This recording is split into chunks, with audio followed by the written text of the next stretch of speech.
দর্শক দেখুন, বদলা নেবই। পাক বায়ুসেনার হামলায় ১৯ জনের মৃত্যুতে হুঁশিয়ারি আফগানিস্তানের। জরুরি বৈঠকে তালিবান প্রশাসন। পাকিস্তান ওখানে হামলা চালিয়েছে, সীমান্তবর্তী এলাকাতে হামলা চালিয়েছে। পাকিস্তান বলছে জঙ্গি ঘাঁটিতে হামলা করেছে, কিন্তু আফগানিস্তান বলছে যে জঙ্গি ঘাঁটি না, সাধারণ যে বসতি সেখানে হামলা চালিয়েছে পাকিস্তান। তাদের ওখানে কি আত্মঘাতী হামলা হয়েছে দিশেহারা, কিছু বুঝে উঠতে পারছে না, আমাদের এখানে হামলা চালিয়ে দিয়েছে। এবং দর্শক, আর একটা ছবি আমি দেখছিলাম যেটা সামনে এসছে, সেটা হচ্ছে এটা। শুধু একটা না, এই টাইপের আরও সব ছবি দেখছিলাম। পবিত্র কোরআন শরীফ সব তছনছ করে দেওয়া হয়েছে, পুড়ে গেছে, এই সব আর কি ছড়িয়ে ছিটিয়ে রয়েছে। তো যেটা বলা হচ্ছে যে পাকিস্তান যেখানে হামলা চালিয়েছে সেখানে মানে মাদ্রাসা মক্তব আছে, তো মানে সেখানেও মানে হামলা করা হয়েছে। তো এটার অর্থ কী? আফগানিস্তান বলছে যে এটা সাধারণ বসতি এলাকা, ওখানে যেহেতু এই ধরনের শিক্ষা বেশি হয়, মাদ্রাসা শিক্ষা ইত্যাদি, তো সাধারণ বসতি এলাকা, সেখানে পাকিস্তান হামলা চালিয়ে দিয়েছে। আর পাকিস্তান বলছে জঙ্গি ঘাঁটি। তো মাদ্রাসা মক্তব দেখতে পাচ্ছি যেখানে, সেটা যদি জঙ্গি ঘাঁটি হয় তাহলে তো পাকিস্তানকে কার্যত স্বীকার করতে হচ্ছে যে এই সব জায়গাতে জঙ্গি প্রশিক্ষণ চলে। তাহলে ভারত যখন ওই কথাটা বলে যে এই সীমান্তবর্তী এলাকাতে এই ধরনের প্রতিষ্ঠানের মাধ্যমে জঙ্গি শিক্ষা দেয় পাকিস্তান, তো তখন তাহলে কেন অস্বীকার করা হয়? তখন কেন বলা হয় যে না, এই সব প্রতিষ্ঠানে জঙ্গি শিক্ষা হয় না, ধর্মীয় শিক্ষা হয়?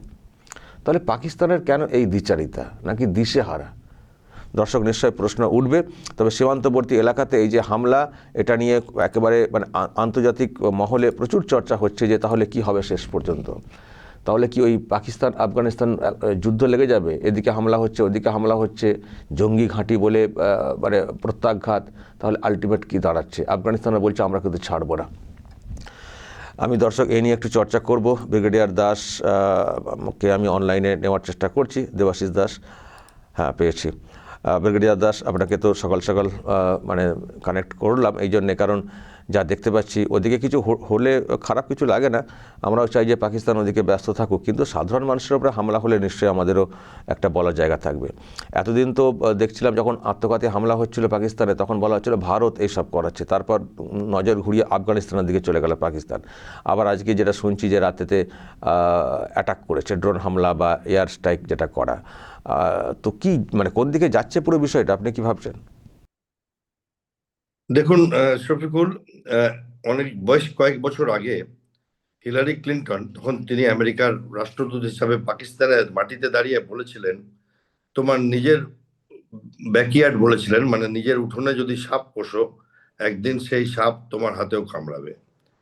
আজকে তার বাস্তবটা আমরা দেখতে পাচ্ছি যে পাকিস্তানের পোষা সাপেরা কখনো এখান দিয়ে কখনো ওখান দিয়ে পাকিস্তানকে আঘাত করছে, এবং ভারতের এটাতে আনন্দ করা ছাড়া আর কিছু নেই। হ্যাঁ, সাধারণ মানুষ মরলে সেটা তো দুঃখের ব্যাপার, নারী মারা গেছে, শিশু মারা গেছে, একজন 80 বছরের বৃদ্ধ মারা গেছে, 8 বছরের একটি শিশু মারা গেছে শুনতে পাচ্ছি, 17-18 জন।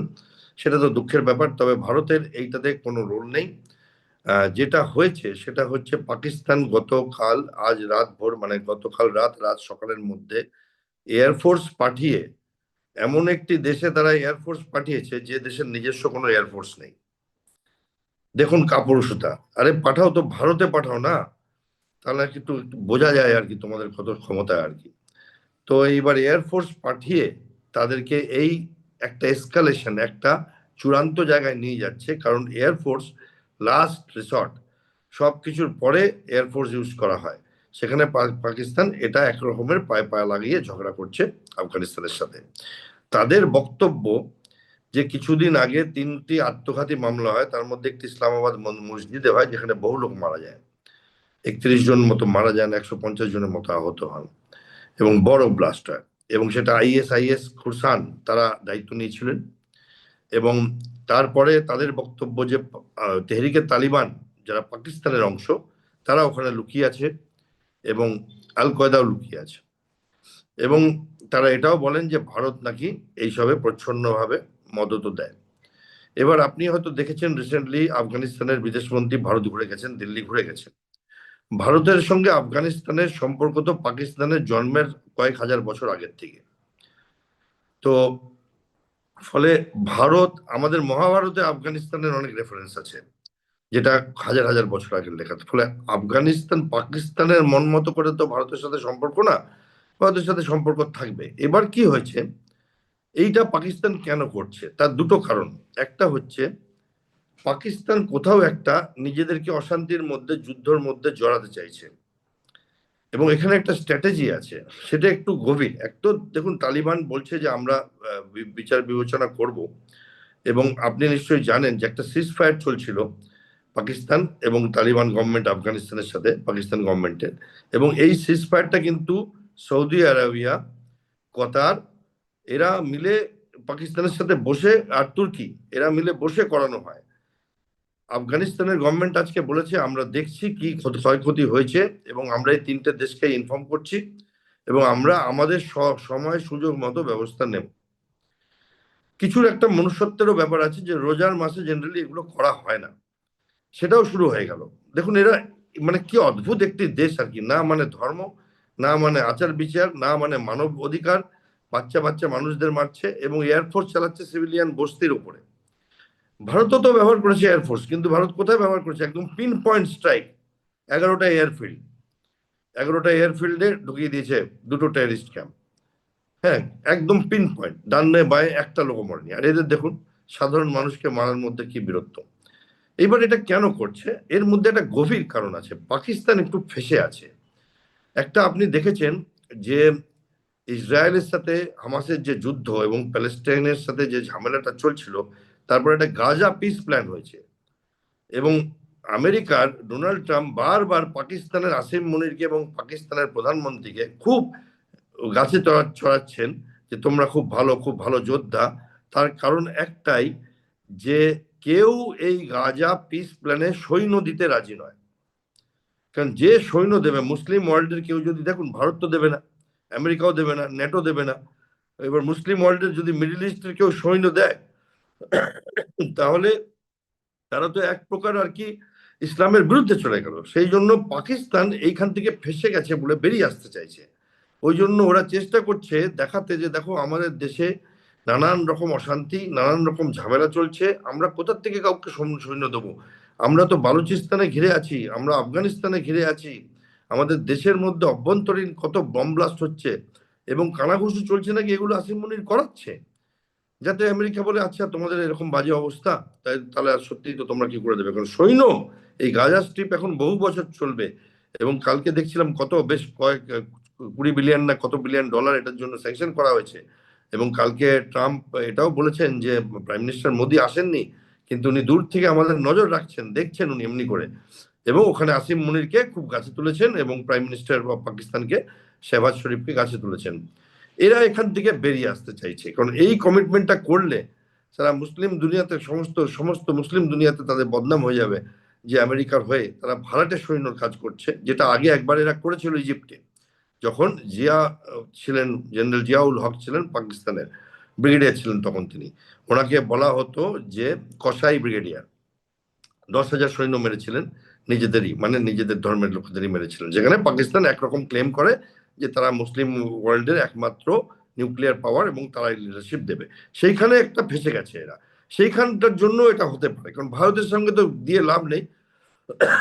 এবার আমি দেখবো যে আফগানিস্তান কি পদক্ষেপ নেয়। এসকালেট হয়ে যেতে পারে, এটা বিরাট ভাবে এগিয়ে যেতে পারে ব্যাপারটা ঝামেলার দিকে। আবার এমনও হতে পারে হয়তো কিছু সইটাই করে অন্যান্য আরব দেশগুলোর সাথে মিলে একটা সন্ধি মোটামুটি হলো।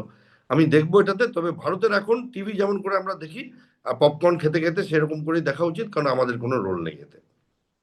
না, ভারতের তাহলে অবস্থান কি হবে যদি ওদিকে অশান্তি বাড়ে? ভারতের অবস্থান কি হবে? ভারতের কি হবে তো আমি জানি না। আমার যেটা ইচ্ছে, যে ভারত আফগানিস্তানকে যত ইচ্ছে পয়সা দিয়ে, অস্ত্র দিয়ে, বুদ্ধি দিয়ে, কুবুদ্ধি দিয়ে পাকিস্তানকে নাস্তানাবুদ করে ডুরান লাইনটাকে ছাড়খাড় করে দিক, যাতে একদিকে ডুরান লাইন ছাড়খাড় হয়ে যাবে, একদিকে বালুচিস্তান ছাড়খাড় হয়ে যাবে, একদিকে সিন্ধে আগুন লাগবে, তাকি ওই গুলমার্গের মতো মোদিকে বলো করে 22টা প্রাণ মারা গেল, সেইটা যাতে আর সাহস না করতে পারে। এরা এমন লেজে গোবরে হয়ে যাক পাকিস্তান, এদের জল এবং বিদ্যুৎ সমস্ত কিছুতে যাতে এরা পরেশান থাকে, যে এই ভারত হয়তো মারবে, এই আফগানিস্তান মারবে। এবং ভারতের যত রকম ভাবে উচিত, আন্তর্জাতিক ভাবে এবং অন্যান্য ভাবে মানে অনেক এজেন্সি আছে আমাদের, পয়সা খরচা করে একটিও সৈন্য না পাঠিয়ে, একটিও বোম না পাঠিয়ে, পয়সা ফেলিয়ে তামাশা দেখা। ওকে, অসংখ্য ধন্যবাদ সরাসরি থাকার জন্য। ভালো থাকবেন। দর্শক শুনলেন ব্রিগেডিয়ার দেবাশিস দাস একটা ব্যাখ্যা দিলেন যে ঘটনা ঘটিয়েছে পাকিস্তান আফগানিস্তানও সব দিকটা দেখে নিচ্ছে। আফগানিস্তানেরও অনেক সমর্থক আছে, তো ভারতও তো এই মুহূর্তে যথেষ্টই পাশে থাকার বার্তা দিচ্ছে। কারণ দেখুন, আফগানিস্তানের সঙ্গে সম্পর্ক ভারতের আছে ঠিক আছে, কিন্তু আফগানিস্তানের সব কিছু যে ভারত পছন্দ করে সেটাও না। কিন্তু কাঁটা দিয়ে কাঁটা তুলতে গেলে তখন একটু কিছু করতে হয়। তখন মানে বড় শত্রুকে ঘায়েল করতে গেলে অন্য কাউকে একটু ইন্ধন দিতে হয়। এটা একটা কূটনৈতিক পলিসি। এর মধ্যে মানে কিছু নয়, অন্যায়ের কিছু আছে বলে মনে হয় না। কারণ দেশের নিরাপত্তা, দেশের সুরক্ষা সব থেকে আগে। তার জন্যে যেটা করতে হয়, দেশের সব থেকে বড় শত্রুকে ঘায়েল করার জন্যে, আমার মনে হয় সেটা যে কোনো দেশই করতে পারে। ফলে ভারতেরও এখন কী ভূমিকা পালন করা উচিত সেটা তো ব্রিগেডিয়ার দাস বললেন। দর্শক, নিশ্চয়ই আপনাদের মতামত থাকবে, যা সব দেখছেন শুনছেন, কেন পাকিস্তান এইসব করছে। এবং রমজান মাসে হামলা চালিয়ে দিচ্ছে আফগানিস্তানে। এই তারা ইসলাম ধর্মের বিরাট বাদশাহ না কী সব বলে না। দর্শক বলবেন যা বলার এবং নজর রাখবেন আরামবাগ টিভিতে।